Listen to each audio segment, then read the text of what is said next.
Hi, friends. Susan Blackwell from the Spark File here to let you know that the doors are open for the Spark File Illume, a 9-month group creativity coaching mastermind that invites you to be the Chief Creative Officer and Chief Marketing Officer of your creativity. But what does that mean?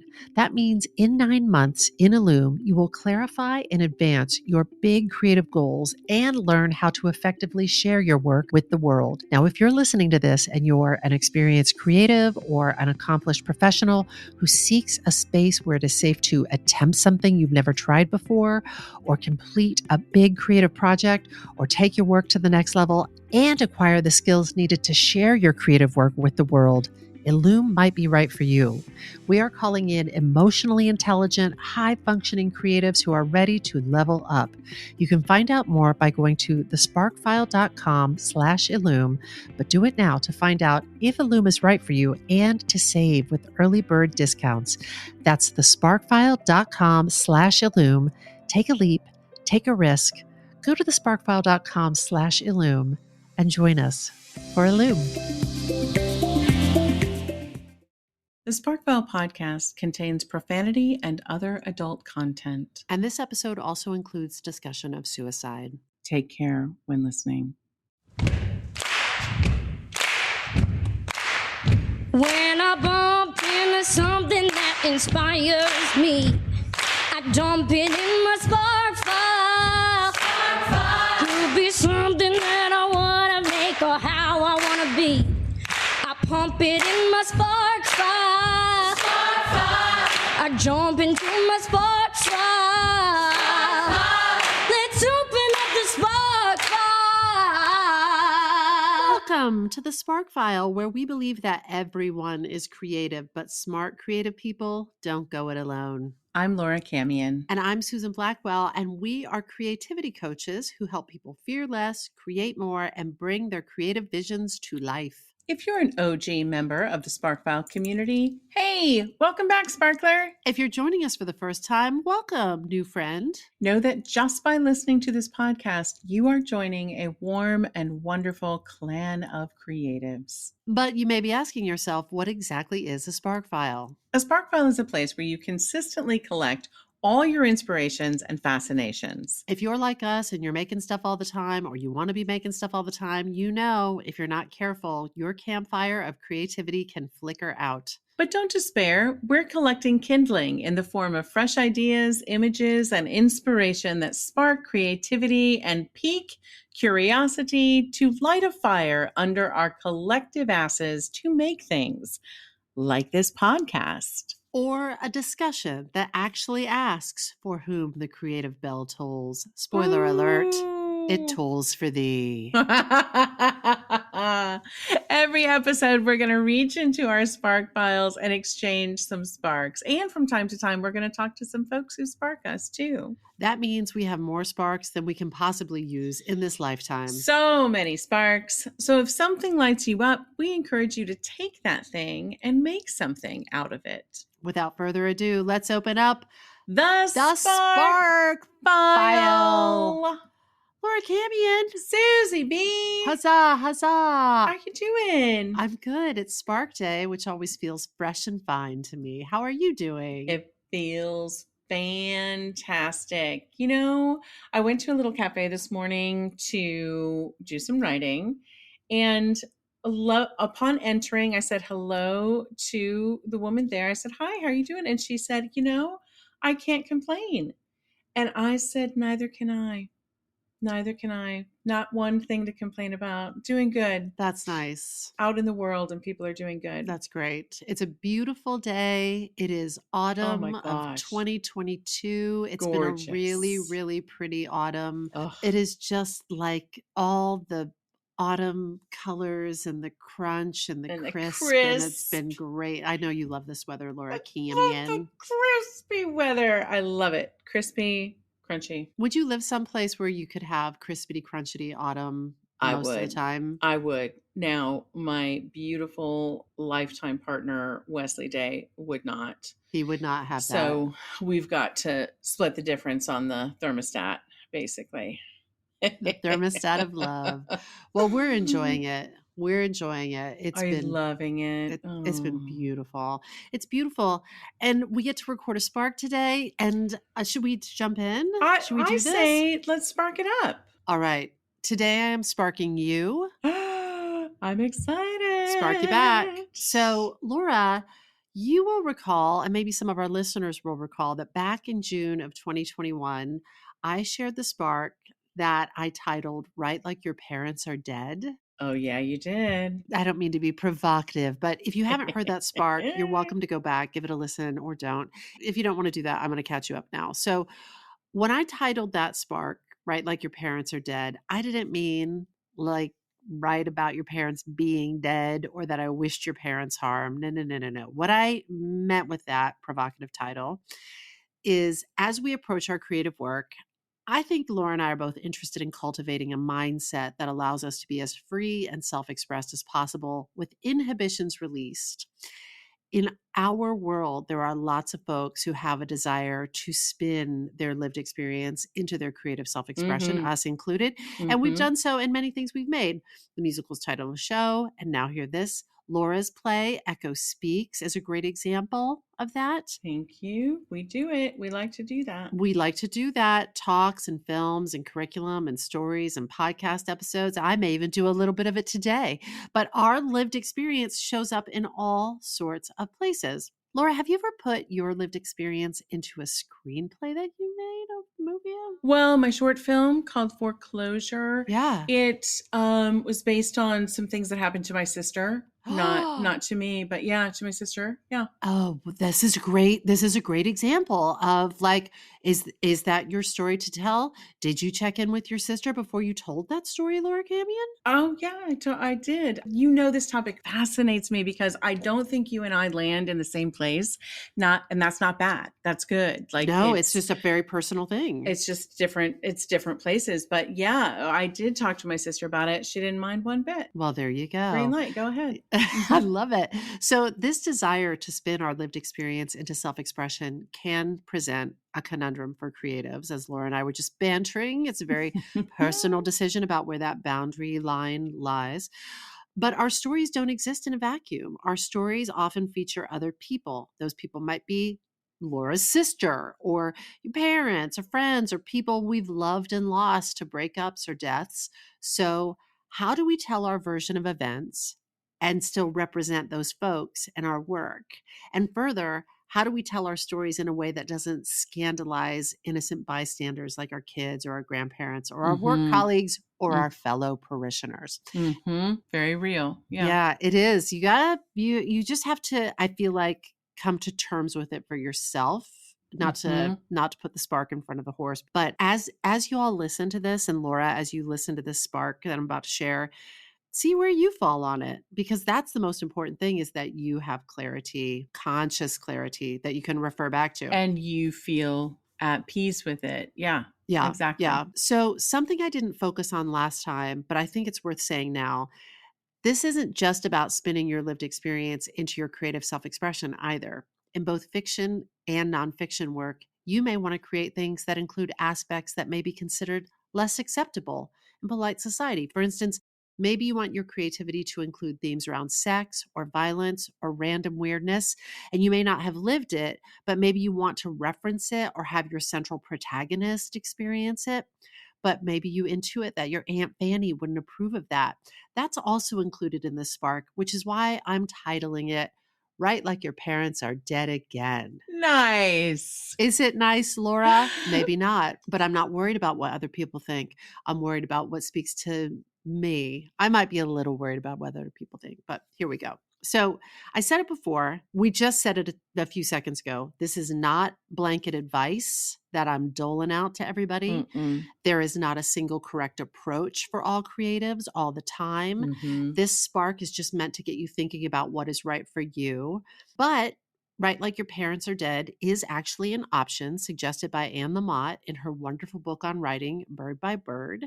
If you want to learn more about that book, we did an episode of the podcast on it a while ago. Also, if you want to learn more about it, you should just read the book. It's awesome. So good. To bring you back up to speed, Anne says, "We write to expose the unexposed. If There is one door in the castle you have been told not to go through. You must. Otherwise, you'll just be rearranging furniture and rooms you've already been in. Most humans are dedicated to keeping that one door shut, but the writer's job is to see what's behind it, to see the bleak, unspeakable stuff, and to turn the unspeakable into words, not just into any words, but if we can, into rhythm and blues. And she goes on, you can't do this without discovering your own true voice. And you can't find your true voice and peer behind the door and report honestly and clearly to us if your parents are reading over your shoulder. They are probably the ones who told you not to open that door in the first place. You can tell if they're there because a small voice will say, oh, whoops, don't say that. That's a secret. Or that's a bad word. Or don't tell anyone you jack off. They'll all start doing it. So you have to breathe or pray or do therapy to send them away, right as if your parents are dead. Thank you, Anne Lamott. Thank you, Anne Lamott. Now, that is just one person's point of view, but it is a very informed point of view. It's the point of view of someone who has created extensively from their lived experience. Laura, I see you taking notes over there. What are you thinking? Suze, I have so many thoughts. I mean, I'll try to chime in at the appropriate times, but I think just to add on to what you're saying about hope for our listeners, I would hope that people check within themselves to see if this idea of X person might be upset, or this might disturb someone, or this isn't my story to tell. If any of those things are keeping you from creating, then that's something to contend with, because I do think sometimes people can entangle themselves into stories about who this might hurt or who might be upset or who isn't going to like it, the way they did it or the way they told it or the way they were represented, et cetera, et cetera. And that can grow into a complete blockade of your creative. Absolutely. Yeah. This is actually interesting because recently, Laura, there was something that you had made fully. And when it got to the point of the sharing of the light of it, you were like, no, I'm not going to do that. That's right. And I also know you to be someone, as evidenced by this very day that we're experiencing right now, who it's not a block because you keep on making things and you just, you made a judgment call. Yeah. You made a judgment call about the sharing of the light of a single thing that you had made, which is different than what you're talking about, which is allowing all of those stories and might somebody be mad at me or might somebody clutch their pearls at this becoming a whole thing that stops you from making stuff and sharing it. 100%. Yeah. And that case in point that you just mentioned, like I just determined this is not the moment, that things are too fresh and a person is going through something right now and now's not the time. Yeah. But that doesn't mean that I won't ever share that. Yeah. But the other thing I think about, Susan, I don't know what this, I really don't know what gave me this compulsion at this age. But as many of you know, like I am a young divorcee, or I was young when I became a divorcee, I should say, way back when. And this is one of the conversations with this kind and wonderful human being who I, cared deeply for, but was not meant to be married to. One of the conversations I remember having, I had written some stuff in my journal and I was like, I think I'm feeling like I might be a writer and I've got some things to say. Yeah. And he was a more religious person than I. And I said to him, like, for example, here are some things that I have written about, like in my journal. And I fear that the church, quote unquote, the church that you are attending or any other church, like may not be happy with it. And he expressed, that's true. He wouldn't be happy. And like, why would you write about that? Yeah.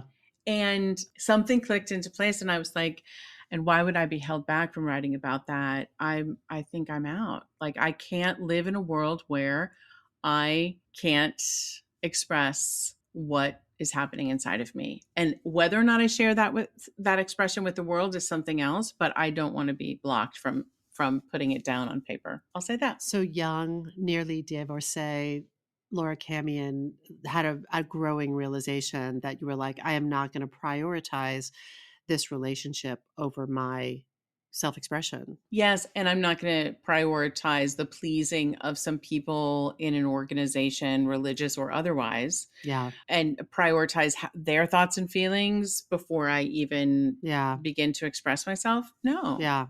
Girl, Yeah. you know I'm with you. You know I'm with you. Mm-mm. A young burgeoning awareness, how I love it so. So, in researching the spark, I found a dissenting opinion written by the novelist David Wellington. David wrote a blog post back in 2018 titled Bad Advice, Write Like Your Parents Are Already Dead. And in that blog, Ooh. David wrote, it's good to be a little libertine in your choices as a writer. You want drama and excitement and a little adrenaline to spice up your stories. But there are two reasons I think this is, if not terrible advice, at least worth questioning. The first is that your parents, actually, let's open this up and say your loved ones, regardless of their legal relationships to you, are the best support staff you're going to get. They can nurture you and be your best first readers, and their stories can inform what you write. So then David goes on to share this lovely specific anecdote about how supportive his father was towards David and towards David's writing, which is so beautiful. Wonderful. But Yeah. we don't all have loved ones as accepting and Exactly. supportive as David's dad. Not to say that our loved ones may not outright object to our work. They may simply not understand elements of our work or how to discuss creative work in general. So David makes another point that I find potentially more compelling. David says, strictures and limitations are what make art great. Most great stories come from some kind of artificial rule, some boundary set up against the author's progress by forces they couldn't control. He then says, there's a reason why Monty Python movies aren't as good as the television sketches. I'm not sure I agree with you there, David. But David says, forced to work within arbitrary rules of censorship on state media, the Pythons were forced to go absurd. They couldn't just make endless jokes about shit and fucking, so they had to get surreal. In closing, David writes, don't write like your parents are already dead. Write the story that's going to make your father or mother or wife or cousin or crazy best friend proud of you. So Laura and I have talked extensively about the benefits of creative limitations. I love a Yeah. good creative limitation. And with the right creative limitations, I think both of us have really cited examples where we feel like we thrive.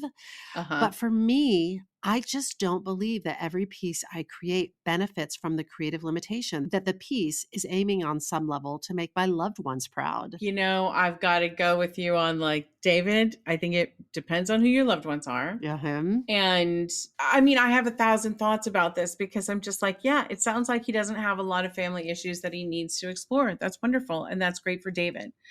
But it does not discount all of the other healing that people are working on when they are writing about, you know, their family stories or their life stories.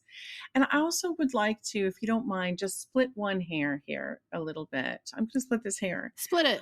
You know, I am never advocating for let's name the names and take down the people. Right, of course. We're talking, or at least I'm talking about fictionalizing things that are inspired by people, places, and events of your life. And when someone watches it, they may be like, well, that seemed strikingly like me.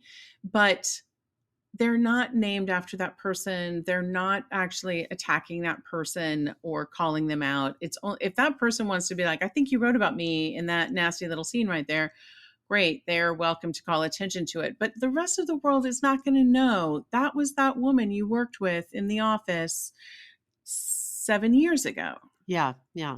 So I want to ask David, what kind of stories would make your parents proud? Like one where there isn't any conflict? I mean, I'm just curious. Yeah, it's a great question. I have two thoughts. One is when we say write like your parents are dead, we mean create like your parents are Yes. dead.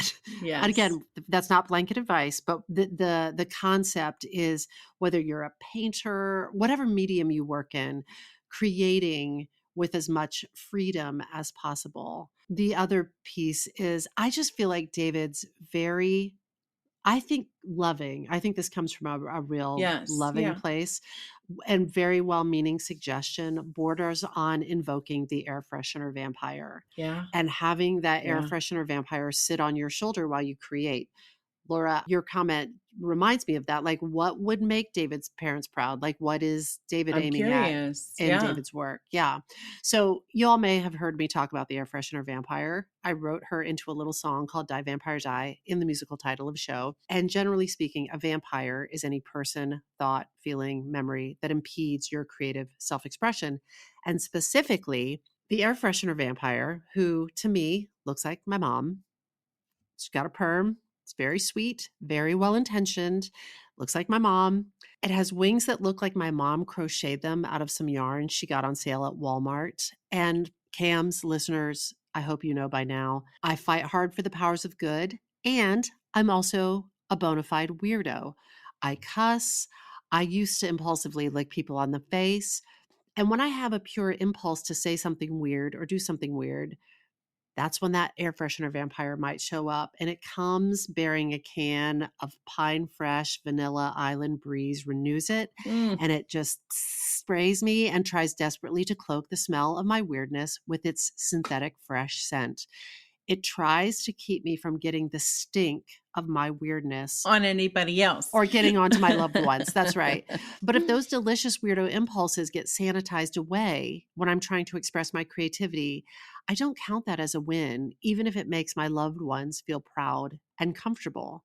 So I just named my mom when referencing the air freshener vampire. And I want to acknowledge my mom is not the judgiest mom. But when we were little, I got the message loud and clear about what was acceptable and unacceptable to talk about and create about. Story time. I remember when I was little, we were having dinner. It was a summer night, and I remember we were having dinner, but it was still bright light outside. And I feel like my grandma might have been there just to like raise the stakes at the table. Yeah. And someone asked me what I did that day because, you know, we just sort of ran around in the neighborhood. In the olden times. That's In the what olden we times, did. like people, Yeah. we were not really being, you know, watched closely, but we were good kids. But we just wandered around like Yeah. one of those family circus cartoons of Billy's Dotted Line. Do you remember those Yes, old timers? yes. Just going from thing to thing, just moving towards whatever tugged at our curiosity. So someone, my mom or my dad said, "What did you do today?" And I said, "We drew pictures of naked people." And we had some little group of neighborhood kids we had this temporary fort made out of kind of this box that we crawled into in this empty field. Yes. Glamour. And we crawled in there, and on the walls of that box, we drew a naked man and a naked woman. And I, when Yeah. asked what we did that day, that's what I said. We drew pictures of naked people. And I remember, Laura, this record scratch and silence at the table. Naked people. What? And then I'm not sure if it was my mom or my dad, but one of them said, you know, you should draw pictures of nice things like flowers. I remember it so clearly. You should draw pictures of nice things like flowers. So I heard that Wow. message. And sometime after that, my parents put me into private art lessons where I learned how to paint, you guessed it, Nice things. flowers. So Yes. it's a Oh mixed my message God. though. Yeah. Drawing, yes. Creativity, yes. Naked people, no. We don't do that. So Mm-mm. and listen, my parents had a point. It was probably not age appropriate for a 5-year-old or a 6-year-old to be drawing naked people, or at least if you're going to draw them and you're going to bring it up at the dinner table, have a conversation, an age appropriate conversation about it that's honest. So, but I remember just loud and clear getting the message like, there's some things you don't create about. Yeah. No. Yeah. So Wow. cut to about 11 years ago, I'm a grown-ass adult, clearly, and I interviewed Billy Crudup for Side by Side by Susan Blackwell on Broadway.com. And Billy is famously the voice of the MasterCard Priceless campaign. Do you know that? Like, I don't know if you all remember that, where it's sort of like a trip to the Berkshires, $500. New hiking boots, $50. A weekend with your family, priceless. It's one of those things. But so I had written and I made Billy record my outgoing voicemail. And this Amazing. is what I made him read in his famous MasterCard voice. A suitcase containing 65 pounds of baboon noses, street value $33,000. The haunted ruby-encrusted skull of a 17th century monk, $450,000. 1 ounce of powdered unicorn ejaculate, $1 million. The voicemail you're about to leave Susan Blackwell, priceless. So I have him record this. That's awesome. We film the interview. He leaves that message on my outgoing voicemail. I totally forget about it. And then I get this voicemail message from my mom. And she had just heard that outgoing message. And I'm going to try to do it as accurately as I can recollect it. So there's a silence, and then she goes, okay. And if you're a sensitive person, wow, you can use that okay as evidence that we don't use words like ejaculate outside of a doctor's office, and we certainly don't put them on our outgoing voicemail, or our mom might get frosty with us. And even writing about this, I was like, does my mom listen to this podcast? Do I need to soften this or not call her out or not use the word ejaculate again? I've now said it 3 times so far. Who knows when I'll stop saying ejaculate, Laura Camion? Will you tell your mom about this before it airs? No. That's kind of new, though. I mean, I hear what you're saying, but I also know you to be the person who's like, I ran all of this by my mother. I ran all of this by this person. I feel like the reason why I could say no with such, with just like, just absolute resolve is because I'm pretty sure she doesn't know how to find a podcast. She couldn't locate it. She wouldn't know how to play it if she did find it. So it's a little bit right like your parents don't know how to find a podcast. Yes. Amen to that. Yeah. That works too. Yeah. But it's also, I do think that this, whatever you want to call it, this rules of engagement for each artist, I do think that they change over time. Yeah. And maybe mine are changing as well. Yeah.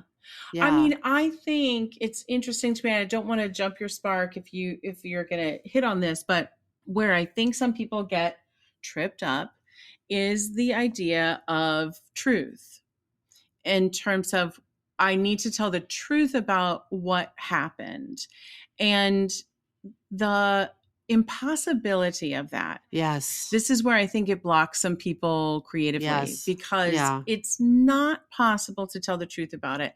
At the very best, you will tell your recollection of that truth, which is scraps of memories you have pulled back together into some semblance of a story that makes sense.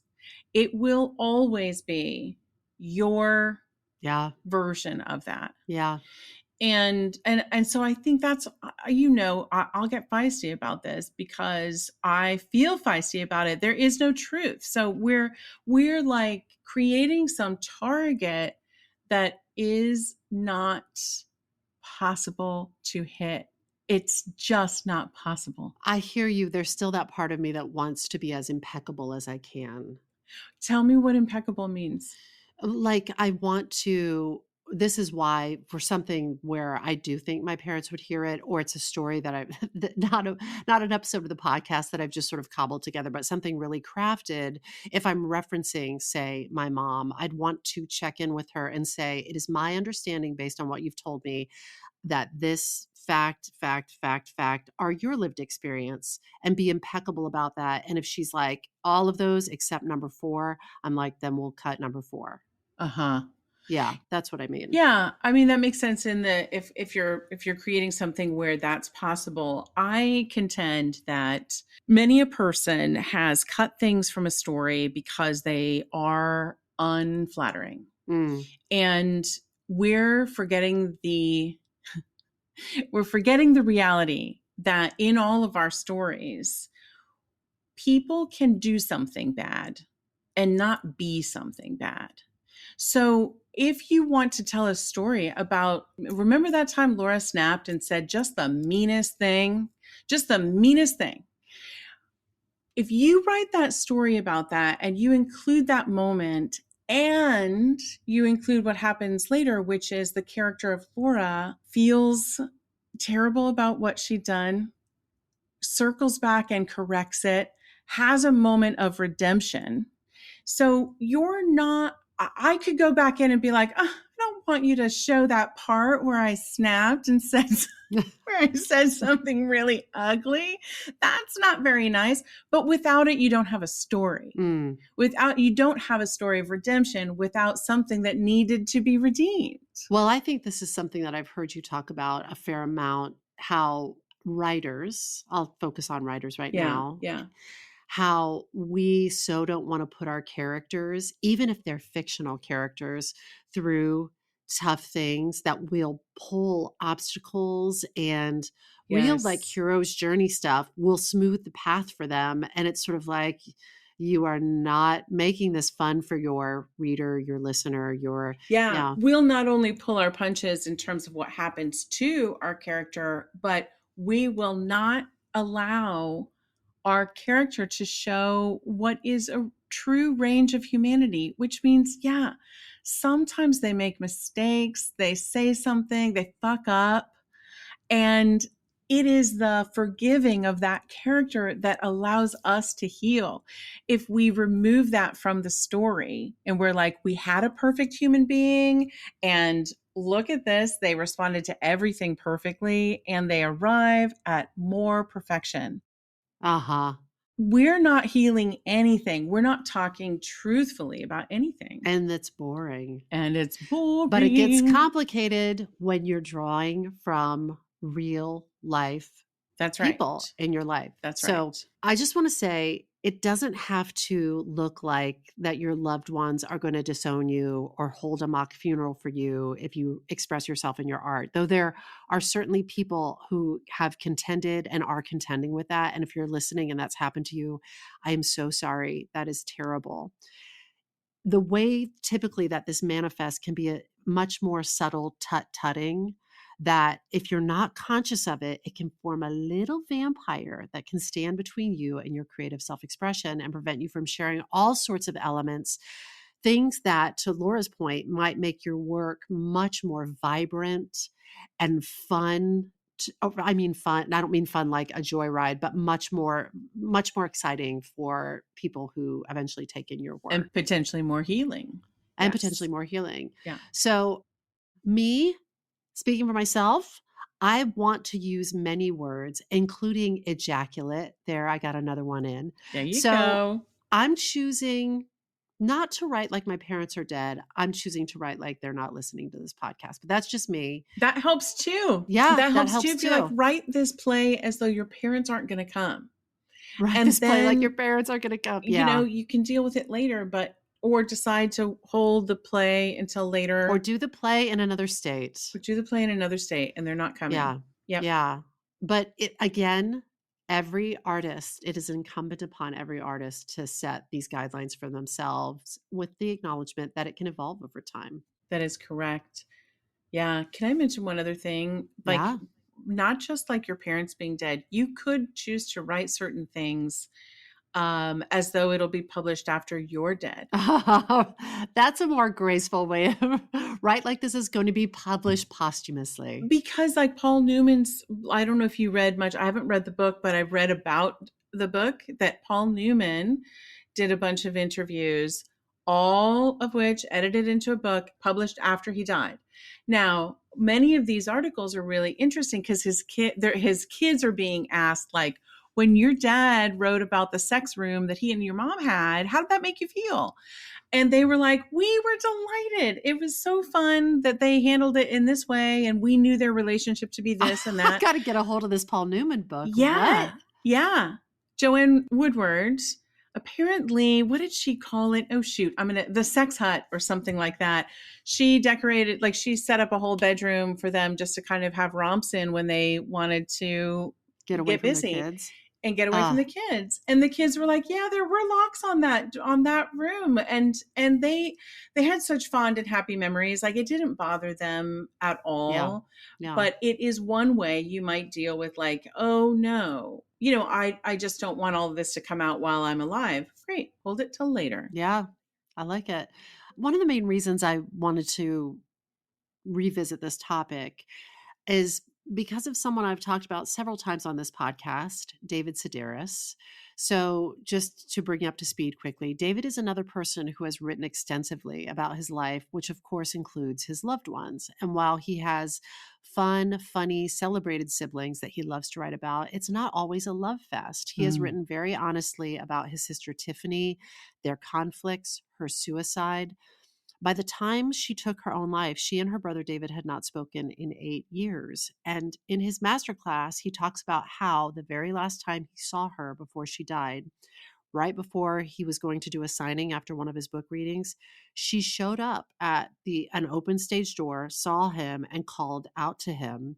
And in response, he told the handlers at the event to close the door. And that was the last time he saw his sister alive. And the way that he writes about that is not particularly flattering towards either of them.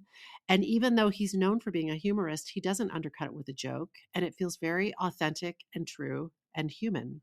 So the thing that's re-sparked in me is David had a new book out called Happy Go Lucky. And when he was promoting the book, he was on NPR's Fresh Air talking to Terry Gross. And he said something that struck me about how writing about his father has changed since his dad's death in May of 2021. This is what David said. I think what changed was there's a real person and then there's the character of that person. And when you're in a story or an essay, you're the character of who you are. My father was not a good person, but he was a great character. I know plenty of people who are good people, but terrible characters. They just don't work in an essay. They just don't advance anything. When I wrote about my father in the past, he was like, oh, that nut. Gee, he can be tough sometimes, but it's lovable Lou. But that's not really who he was. Now that he is dead, I just feel like I can kind of let that aspect of it go. Wow. And Laura, have you by any chance read Happy Go Lucky? No, but I have it. So he really talked about letting it go. Now that his father is dead, he's really writing like his parents are dead. I listened to the book 2 times, read by David Sedaris. Wow. Laura, this is the understatement of the century. Based on David's point of view and David's truth, it is extremely honest in regards to his dad. He talks about his father's lying. Yeah. He talks about the way his father talked about his daughters in sexual ways. He recounts this thing about asking one of his daughters to go with him into the woods so he can photograph her topless. David does not hold back in this writing. Oh my God. But he wasn't totally pulling punches about his dad before his father died either. He just wasn't revealing everything. Everything. That's right. Yeah. So in one of his earlier books called Theft by Finding, David Sedaris wrote about his father's mantra towards David of, you're a big fat zero. And in this interview that David did with Hugh Delahanty in AARP, David said, when I think back, I wouldn't wanted another father. I'm completely happy with the one I got. Everything he ever said to me, I did the opposite. Everything. And I made a nice career out of reacting against him. If he had been my biggest cheerleader, I would be a nobody today. He'd say, you're a big fat zero. But that's exactly what I needed to hear because I'd think, oh yeah, I'll show you. Fuck around and find out. Fuck around and find out, David Sedaris, his dad. So I don't know. I was just very aware as I listened to Happy Go Lucky, as I started doing more digging and research around revisiting the spark. I was like, this is not an easy, when we talk about like establishing your own guidelines and rules of engagement, it's not easy. It's murky. It is. It's murky because humans and your interactions, memories are infallible. People are unreliable narrators of their own experience. Like it could get very murky. It absolutely can. And I just think that like understanding that any story that we experience from another person is their part of the story. Yeah. And honestly, they might change the way they tell that story over time as well. That's right. But in this moment, right now, this is the way they are telling that story. Are there other sides to the story? Absolutely. Yeah. Are there other ways you could tell the story? Yeah. Absolutely. Something that illustrates this case in point, David also writes pretty frankly about his sister, Tiffany, who I just described, Yeah. in both the book, Happy Go Lucky, and in the Fresh Air interview. And I found a 2004 Boston Globe article written by Gina Moore, and it was all from Tiffany's point of view. Wow. It was written before she committed suicide, and it was clear that the journalist Gina Moore had spent time with her in her home and had kind of a different point of view. So the headline is Sister in a Glass House. And under the headline, it reads, "The good news is that her brother is a famous writer. The bad news is that David Sedaris keeps putting his family in his stories, even though his sister Tiffany prefers her privacy." So in the article, through Gina Moore's writing, we get to hear from Tiffany herself. She was an artist in her own right. She did a lot of collaging and mosaicing glass and ceramics and things that she found in people's trash. Wow. And in his essay after Tiffany's suicide, David summed it up like this: "One day she'd throw a dish at you, and the next she'd create a stunning mosaic made of the shards." Wow. So Tiffany sounded like somebody who really struggled with a lot of demons, mental health, addiction, a really, really tough set of life circumstances. And she could be somebody that like literally throw a plate at you, but was also an artist capable of making beautiful things out of that broken plate. So Yeah. in the 2004 Boston Globe article, Tiffany says of her 5 siblings, "I was the only one who told him not to put me in his books. I don't trust David to have boundaries. Our friends, our shrinks, the guy who gives us our meds, they all think David is incredibly violating. But then everyone says, 'Oh, what? Does your brother not like you?' Even when he doesn't write about you, he's writing about you." Meaning, she asked not to be written about, and then her requested absence in his writing garnered unwanted attention as well. That's right. Yeah. Yeah. I think this is a really, really good example, Suze, because it's fair. Like, I would probably be mad as well if my sibling did that. It's completely fair. Yeah. Yeah. And yes, like, I don't think we can sit here and say, write whatever you want and no one's going to be mad. Yes. That's not true. It's just not true. Yeah. That's why I stress that this is, I mean, it's a provocative title for the podcast episode, but it's not blanket advice because there are repercussions and ramifications, and you have to get clear for yourself about what your tolerance level is Yeah. for, Yeah. blowback. So just again, more of this case study. In an interview on Fresh Air with Terry Gross back in May of 2022, when Happy Go Lucky came out, David was very candid.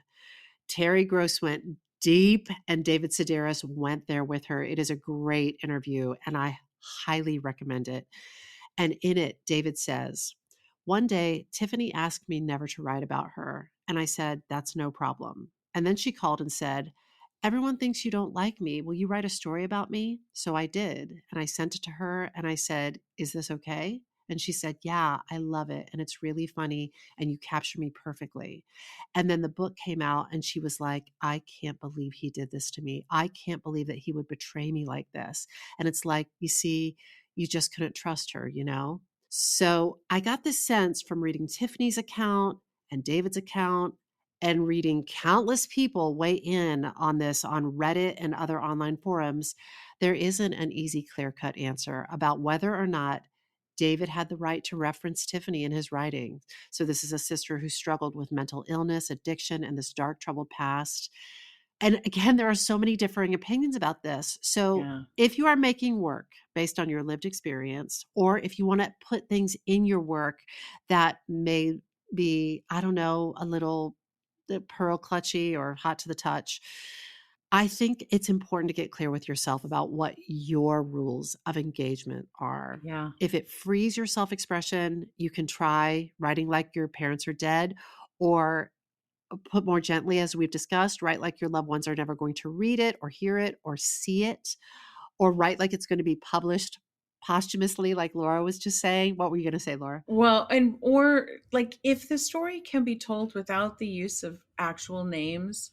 I mean, David Sedaris is specific because he Yeah, yeah, uses very clearly, these are my sisters, these are my parents, and makes no, like his line was, I actually make no attempt to conceal who's who. yeah, But another way of doing that is like writing all about your family by making it like a fictional family, or changing all the names of the people, and maybe even sometimes attributing a story to your sister that was actually your brother that did it. Like shake it up a little bit so you do tell the stories, but it makes it less like a journalist might actually call up that person and say, we understand from your brother's book that you did this. yes, yes, yes. You remember that Banksy painting that sold at auction and it immediately shredded itself? Yeah, yeah. Create like that. Create like your work is immediately going to shred itself. If you're inclined, you can do what I sometimes do, which is discuss it with people before or not. You get to decide. Yeah. But again, at the risk of repeating myself 5 times, we encourage you to make these decisions consciously, because if you don't, your fears, which may be subconscious, may keep you from telling your story. So, Yes. yeah. I mean, 100%. And that idea that we might be able to create from our heart and our deepest pain points and not have anyone ever be mad about it, dislike us, or dislike our work, it's just not a reasonable hope. If you remove anything that could possibly offend anyone ever, and I'm not talking just about family, I'm talking about like if you're thinking, I'm going to put a show out there that will not disturb a single hair on anyone's head, no one's going to dislike anything about it, it's just not reality, or it's so washed down that sure, no one was bothered by it because no one's going to remember it the moment they walk out the door. And I would posit that you also won't feel as though you truly expressed yourself because you pulled everything. Yeah. So I guess I just feel like, what is the real fear that we're dealing with here? And sometimes it is the fear of putting any story out there and knowing that other people are going to have opinions about it. Yeah. Yeah. And it's hard. It can feel challenging. Yeah. And you have to decide if it's worth it to you. That's You have to right. decide if it's worth it to you. 100%. But do us a favor and think about it consciously, and don't just like live in that place of maybe forever, because then you could just go ahead and live with the regret of never having made anything at all. Mm. I'm going to close with this. This is something I've said on this podcast before, and I often quote, and I quoted it the other day driving down the road with my sweet husband Nathan. It's a 2012 tweet from Anne Lamott. It's because Anne Lamott always gets the last word. You own everything that happened to you. Tell your stories. If people wanted you to write warmly about them, they should have behaved better. And that's my spark. Boom!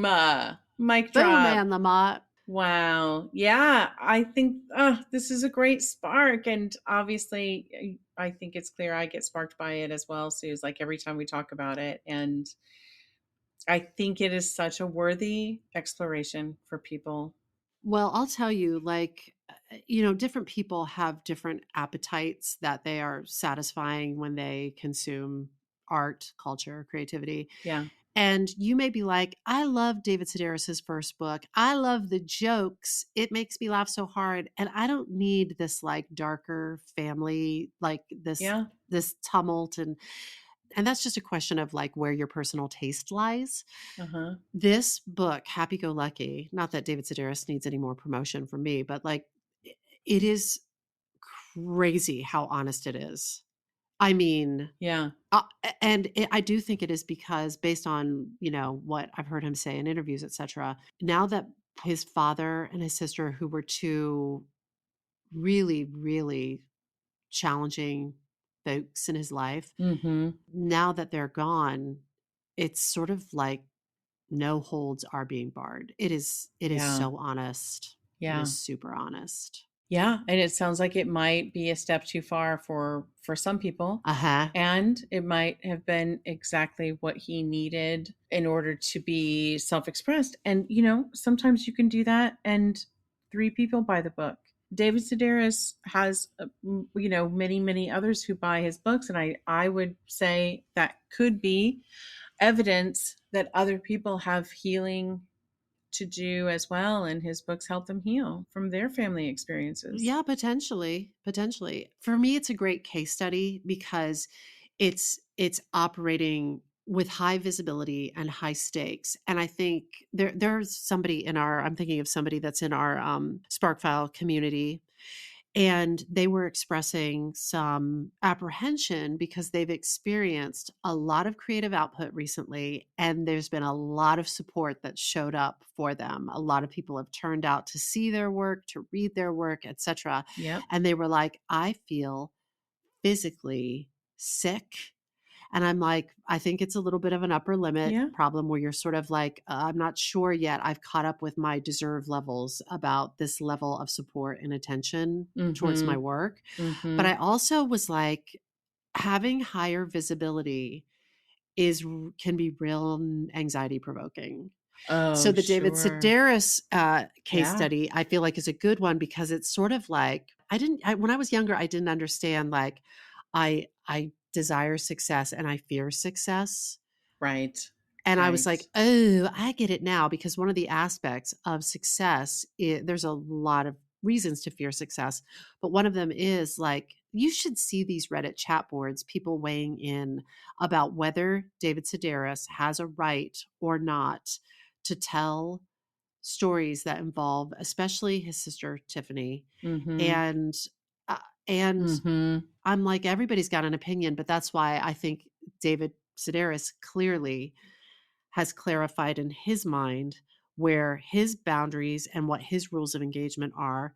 And also, he acknowledges in his writing that the murkiness and the unresolved conflicts that existed before Tiffany committed suicide, they'll exist for him until he dies. Like, he will Yeah. not necessarily find a clean, easy resolution with an understanding with a little bow on top. That's right. Yeah. That's right. So that's what I mean when I say all of it can get real murky, and you want to, for sure. you want to gain as much conscious clarity around this for yourself as a creative as possible. That's right. And you might not agree with, like, I don't know where I fall on that spectrum. Like, I think maybe for me, like David Sedaris, where he has his line is probably further out than where I would have my line.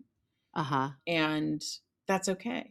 Like, I think, like, all of us being aware, like, again, like, you are empowered to put that line where it suits you and allows you to feel free as a creative, and also feel like I'm not harming anyone. And he obviously feels, like he has the reasoning for why it's okay for him to do what he does. Everybody gets to put that line, where they want and need to put that line. Yeah. Put that line where you want. Give it some thought, though. Give it some thought, but not forever. Not forever. forever. Get back to work now. Get back to creating and self-expressing. Yeah. And I'll just say this. Remember, you can create something and choose not to share it out at that moment. Yeah. But if it is knocking on your door and it needs to get out, Yeah. get it down on paper, sculpt it out, draw it out, whatever you need to do. And then that does not need to go out into the world immediately. You can contemplate that. It's the Hilma off Clint rule. Remember Hilma correct. from episode 1 of this very podcast? That's right. Hilma did not intend for her wild-ass paintings to be seen until well after her death, because she felt like the world could not handle it. Yeah. They were not ready to have their asses blown off. And she's not wrong. The world can barely handle it now. Those paintings are so fucking rad. That is correct. That Yeah. is correct. It all goes back to Hilma. It really does. Friends, I think that's it. This episode of the Spark File was made on the lands of the Lenape people. And as always, we hope this put another bunch of sparks in your file. Listen, if there's a spark you'd like us to explore, or if you'd like to learn more about how to coach with us to bring your creative ideas to life, you can email us at thesparkfile@gmail.com or submit any inquiries through our website, thesparkfile.com. We'll even take your feedback, but you know the price of admission. First, you got to share a creative risk that you've taken recently. You can follow us on social at The Spark File, and be sure to subscribe, rate, and 5-star review this podcast. It really helps listeners to find us. Also, if you like this podcast, we do hope you'll share it with people that you love. And if you didn't like it, don't piss off a couple of writers. We will write about you. If something lights you up and gets your creative sparks flying, we're writing you a forever permission slip to make that thing that's been knocking at your door. It's your turn to take that spark and fan it into a flame. You know, you got to take it and make it. Bye. Bye, everybody. When I bump into something that inspires me, I dump it in my spark file. Could be something that I wanna make or how I wanna be. I pump it in my spark file. I jump into my spark file.